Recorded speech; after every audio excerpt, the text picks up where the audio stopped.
Welcome to channel Samson Strength. I'm Samson. Last week I got a couple of questions from a former client of mine and I thought they'd make a really good video. Also wanted to take you a little bit into my thought process when I'm answering questions for clients and trying to arrange training programs and diet strategies and stuff like that. So the question was, what are some good exercises for my lower abs? Now, when I get a question like this, I have to try to figure out, okay, what's the problem? What's the goal here? Well, the first thing to do when solving any kind of a problem is to really identify the problem. So when somebody asks me about a good exercise for a particular body part, I don't always necessarily know exactly what they're trying to do. If there's a competition that they're involved in, if there's an injury that they're trying to rehab or something like that. Now, I know my client pretty well. Fairly typical, I would say, middle age, doesn't have a whole lot of training history. And what she's probably looking at doing is centered around changing the aesthetic of her midsection. So with that assumption, I put together the answer for her. Now, what I told her was to, and this is how I would respond to that question, first of all, focus on getting your core really, really tight. So the first thing that I'll do is focus on the transverse abdominis, the inside muscles, to really establish a mind-muscle connection to that part of the body. It's really, really important, especially for preventing injury, particularly in your lower back. And let me tell you, if you screw up your lower back, you're out of commission for a while. You don't want to do that. Now, the best thing to do to get started in this is something called the vacuum pose. I would actually recommend starting it lying flat on your back on the ground and letting gravity assist you in really feeling your muscle pull in toward your spine.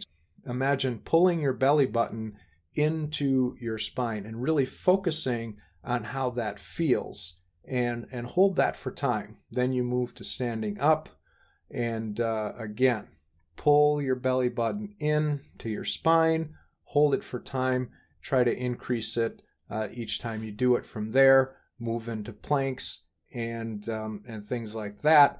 Again, get those transverse abdominis nice and tight, nice and solid, get that mind-muscle connection established, and then you can move into things like exercises specifically for the lower abs, things like leg raises, hanging leg raises, weighted leg raises, things like that.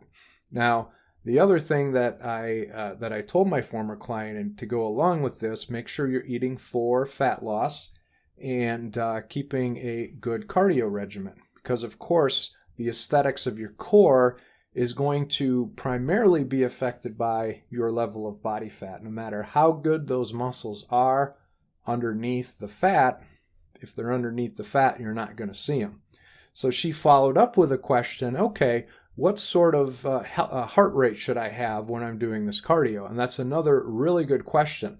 And I wanted to kind of explain exactly how the body processes energy as you're doing different kinds of exercises. So fat requires oxygen in order to burn. So interestingly enough, when you're doing the really intense exercises like sprints, or let's say you're playing basketball or something like that and you're breathing really, really hard, well, that's because your body is having trouble getting enough oxygen to produce that energy. You're actually burning a lower percentage of fat in relation to the total calories that you're burning. Now, if you're able to talk while doing an activity such as walking or moderate bike riding or something like that, that's when you're actually burning a higher percentage of fat relative to the total calories that you're burning. So what does this mean as a practical matter? What should you do?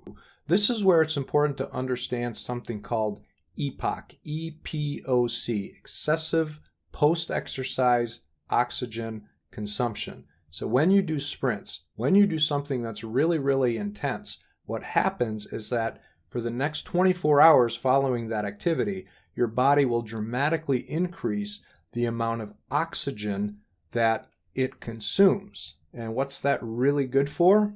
It's really good for burning fat. Remember, burning fat requires oxygen.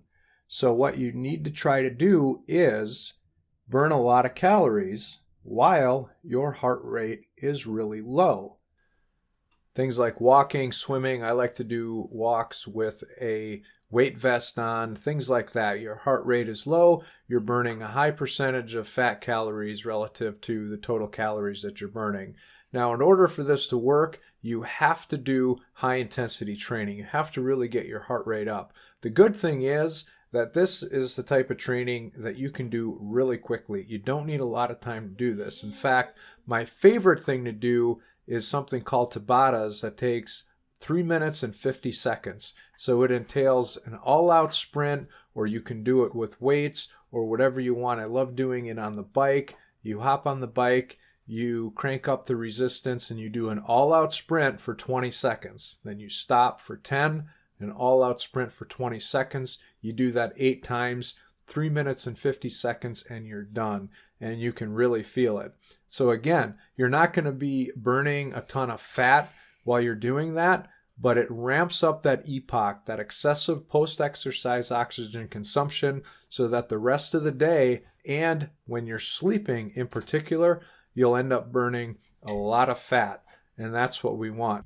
Now, you're really going to want to tune in next time. We have a guest host who is going to be talking about a significant health concern that we have in this country and around the world. Could be of Old Testament biblical proportions. So you'll be really interested in tuning into that. Thank you for watching. I'm Samson.